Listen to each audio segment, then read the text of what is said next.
Hello friends, ഞാൻ ഇന്നിപ്പോൾ വരയ്ക്കാൻ ഉദ്ദേശിക്കുന്നത് ഭരത് മുരളിയാണ്. പുള്ളിയുടെ ഞാൻ കുറേ പടങ്ങൾ കണ്ടിട്ടുണ്ട്. മിക്കതും വില്ലനൊക്കെ ആയിട്ടാണ് പുള്ളി അഭിനയിച്ചിരിക്കുന്നത്. നല്ല അഭിനയമൊക്കെ തന്നെയാണ്. എൻ്റെ അഭിപ്രായത്തിൽ പുള്ളിയുടെ ഈ ഒരു പിക്ചർ എന്ന് പറഞ്ഞാൽ, ഞാൻ വരയ്ക്കുന്ന ഒരു പടം നമ്മുടെ ആധാരം എന്ന് പറഞ്ഞ ഒരു സിനിമയുടെ ഒരു കട്ടൗട്ട് ചെറിയ എടുത്തിട്ട് വരയ്ക്കണതാണ്. പുള്ളിയുടെ എനിക്ക് കുറേ ഇഷ്ടപ്പെട്ട കഥാപാത്രങ്ങളുണ്ട്, കുറേ അഭിനയിച്ച കുറച്ച് ഇഷ്ടപ്പെട്ട കഥാപാത്രങ്ങളുണ്ട്. അതിൽ ലാൽ സലാം എന്ന് പറഞ്ഞ സിനിമയിൽ നല്ലൊരു ഇതായിട്ടാണ് അഭിനയിക്കുന്നത് കേട്ടോ. ഞാനത് കണ്ടതാണ്. പിന്നെ അമരത്തിൽ നല്ലൊരു കൂട്ടുകാരനായിട്ട് നിൽക്കുന്ന നല്ലൊരു പടമാണ് കേട്ടോ.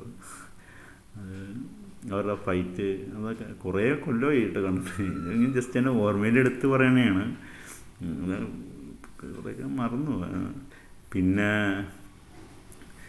പുള്ളിയുടെ എന്ന് പറഞ്ഞാൽ പഴയ പടങ്ങൾ കണ്ടതിൽ വെച്ചിട്ട് കൗരവരിലുണ്ടെന്ന് തോന്നുന്നത്. മമ്മൂട്ടിയുടെ ഒരു കൗരവർ എന്ന ചിത്രത്തിൽ ഒരു പോലീസുകാരനായിട്ടാണ് എനിക്ക് തോന്നുന്നത്.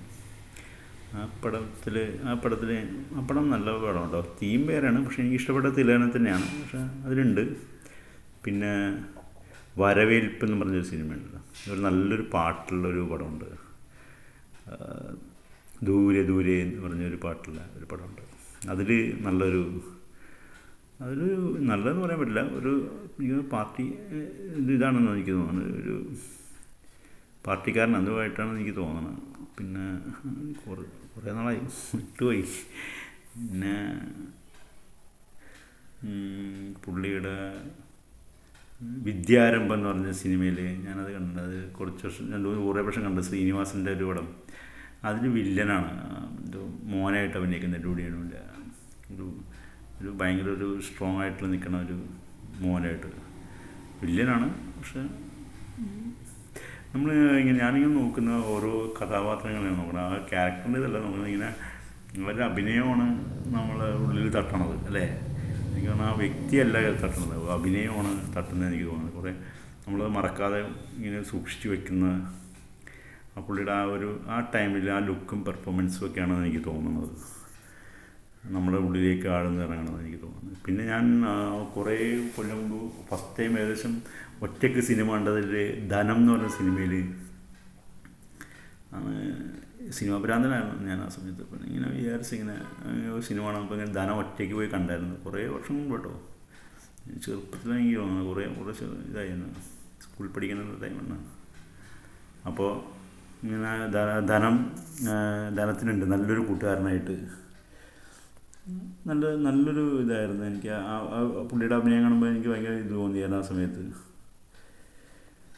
നിഷ്കളങ്കമായ ഒരു അഭിനയമായിരുന്നു അതിൽ കാഴ്ചവെച്ചേക്കണം.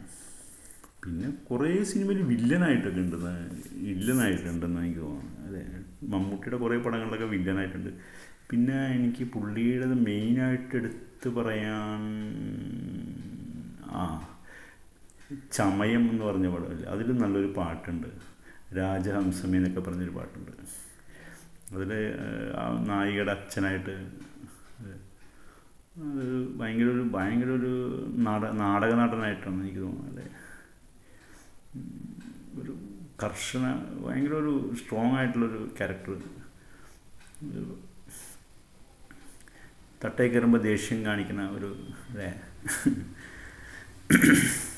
പിന്നെ വേറെ എന്ന് പറയാൻ വരുന്നുണ്ടോ, പുള്ളിയുടെ പഴയ ഒരു പടമാണ്, മുടിയൊക്കെ ഉള്ള സെറ്റ് ആയിട്ടുള്ളൊരു പടമാണ്. പിന്നെ ഈ പണ്ട് ഞാൻ ഒരിക്കലും ഒരു പടം കണ്ടിട്ടുണ്ട് കേട്ടോ. ആ പടം ഇതാണ്, എന്താ പറയുക, ബ്ലാക്ക് ആൻഡ് വൈറ്റിലൊരു പടമാണ്. പണ്ട് അവാർഡ് പടങ്ങളുടെ ഇടയിൽ കണ്ടതാണ് ഞാൻ. അതിൽ ഈ മുളയൊക്കെ കൊണ്ട് നടത്തുന്നൊരു ബിസിനസ്സൊക്കെ ചെയ്യുന്ന, മുള വിൽക്കുന്നൊരു ഇതിലേക്ക് വന്ന് ജയിലിയാടി വരുന്നൊരു സിനിമ എന്തുവാണ്. എന്നിട്ട് അവിടെ വർക്ക് ചെയ്യുമ്പോൾ അവിടെ ഒരു ഇതൊക്കെ ആയിട്ട് വരുന്ന പ്രോബ്ലംസും കാര്യങ്ങളൊക്കെ ഓർക്കണില്ല. അങ്ങനെ ബ്ലാക്ക് ആൻഡ് വൈറ്റിൽ പുള്ളിനെ കണ്ടിട്ടുണ്ട് എന്തായാലും. പിന്നെ വരുന്നത് ഭയങ്കര ഒരു ടച്ചിങ് ആയിട്ട് വരുന്നത്. പിന്നെ താലോലം അങ്ങനെ സിനിമയുടെ പേര്, അത് ഭയങ്കര ടച്ചിങ് ആയിട്ടുള്ള ഒരു മകളിലോട്ടുള്ള എനിക്ക് തോന്നുന്നു. കുറച്ചും കണ്ട ഞാൻ കണ്ടുള്ളൂ എനിക്ക് തോന്നുന്നു. പിന്നെ അതുകൂടാതെ ചമ്പക്കുളം തച്ചൻ അങ്ങനെ ഒരു സിനിമയുടെ പേര്, അതിലുമുണ്ട് ഒരു അച്ഛൻ്റെ റോളിൽ നല്ലൊരു പാട്ടുണ്ട് അല്ലേ, ഒളിക്കുന്നു എന്നൊക്കെ പറഞ്ഞൊരു പാട്ടുണ്ട്. അത് കുഴപ്പമില്ല.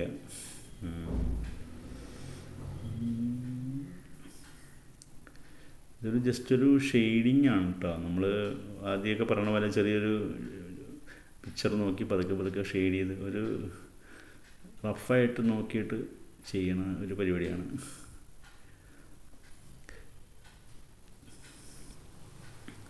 വരക്കാൻ ഇറങ്ങിക്കഴിഞ്ഞാൽ ശരിക്കും പറഞ്ഞാൽ എത്ര സമയം പോയാലും അറിയില്ല. ഇങ്ങനെ വെറുതെ ഇങ്ങനെ നോക്കി ഇങ്ങനെ പതുക്കെ.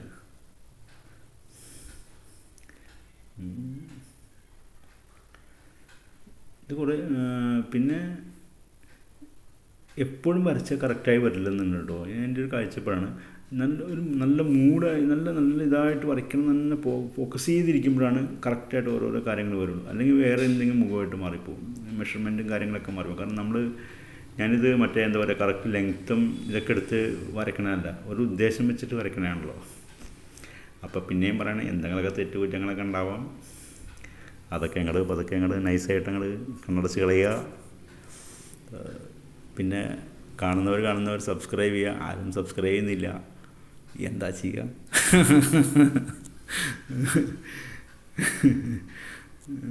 സബ്സ്ക്രൈബ് ചെയ്യുക കേട്ടോ. പിന്നെ പുള്ളിയുടെ പടം എന്ന് പറഞ്ഞാൽ കളിക്കളം, ഒരു അടിപൊളി പടമാണ് കേട്ടോ.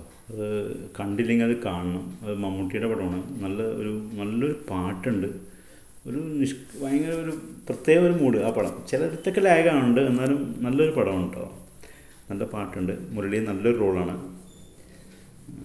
അത്യാവശ്യം അല്ലേ, എനിക്ക് കണ്ടവരാണ്, എനിക്കിഷ്ടപ്പെട്ടു നല്ലോണം കേട്ടോ. ഓക്കെ, നമ്മുടെ ഇത് ഏകദേശം പൂർത്തീകരിക്കാറായിക്കൊണ്ടിരിക്കുന്നു.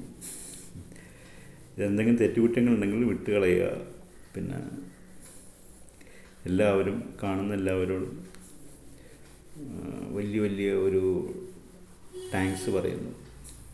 Thank you for watching. ഒരു മിനിറ്റ് നോക്കട്ടെ. പുള്ളി ഒരു ചെറിയൊരു സങ്കടത്തിലാണോ അല്ലെങ്കിൽ എന്തിനാണ് നിൽക്കണമെന്നൊരു ഐഡിയ കിട്ടുന്നത്. ഓക്കെ, ശരിയെന്ന്. Thank you.